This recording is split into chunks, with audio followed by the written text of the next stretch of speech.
नमस्कार मंडळी, कसे आहेत सगळे? मस्त मजेत ना? अजून एका नवीन ब्लॉगमध्ये तुमचं सगळ्यांचं खूप खूप स्वागत आहे. तर इथे चालले होते मी भाजीला. तर संध्याकाळचे 6 वाजले होते. तर आता ख्रिसमसच्या सुट्ट्या लागल्या. आता काहीच दिवस राहिलेत. आता हे आपले 2024 संपून 2025 नवीन वर्ष येणार आहे. तर नवीन वर्षाचा असा काही संकल्प नाही. बरेच जण संकल्प करतात, ठरवतात आणि ते करतातही. तर तसं काही माझं नाही की संकल्प करायचा आणि हे असं तसं होतच नाही आपल्याच्यानं. त्याच्यामुळं तर एवढंच की आता यावर्षी मी एवढंच ठरवणार आहे की आता ना 2025मध्ये आता कोणाचाही विचार करायचा नाही. फक्त आपला आणि आपला विचार करायचा. कोणी काय म्हणेल, कोणी काय आपल्याविषयी विचार करतं हे ना ह्याचा विचार करणं सोडूनच द्यायचं. तर लोकं कसं असतात ना, समोर चांगलं बोलतात आणि आपल्या पाठीमागे नावं ठेवतात. हे बरंच मला अनुभव आलेला आहे.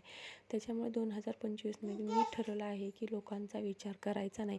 लोकं आपल्याविषयी काय म्हणतात, कोण चांगलं म्हणते, कोण वाईट म्हणते. तर लोकं कसं असतात ना, त्यांचं काम असेल तर चांगलंच बोलणार झालं आणि त्यांचं जर काम झालं ना, ते आपल्या पाठीमागे वाईटच बोलणार आहे. त्याच्यामुळे लोकांचा काहीच विचार करायचा नाही. लोकं कोणी आपल्या घरी आणून देत नाहीत ना, आपण त्यांना घेऊन त्यांच्या घरी नेऊन देत नाही. त्याच्यामुळे तर चला असो. तर इथं आली होती बाहेर, तर शरजला घ्यायची होती पतंग. तर आता सीझन झाली पतंग उडवायचं त्याच्यामुळे.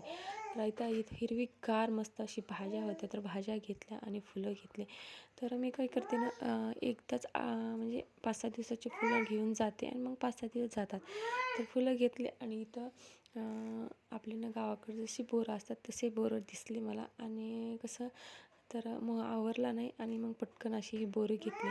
तर आल्यानंतर बोरं वगैरे खाल्ली. विराजला असं हे खायला केलं. आल्यानंतर त्याला भूक लागली होती. चहा घेतला आणि तर खूप छान अशी गोड बोरं होतं. आंबट गोड अशी बोरं होते. पण कसं आहे ना, आपल्या गावाकडची जशी चव असते तशी इथल्या बोरांनाही चव नसतेच.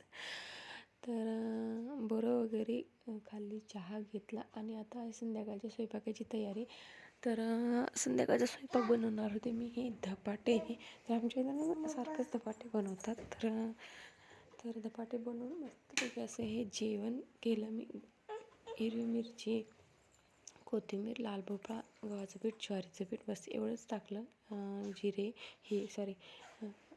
जिरे, थोडासा ओवा वाटून टाकला आणि मस्त असे हे गरम धपाटे बनवले आणि दही धपाट्याचा आस्वाद घेतला. तर कसा वाटला हा आजचा व्हिडिओ? आवडला असेल तर नक्कीच लाईक करा, शेअर करा, सबस्क्राईब केलं नसेल तर सबस्क्राईब करायला विसरू नका. तर बाय बाय सगळ्यांना.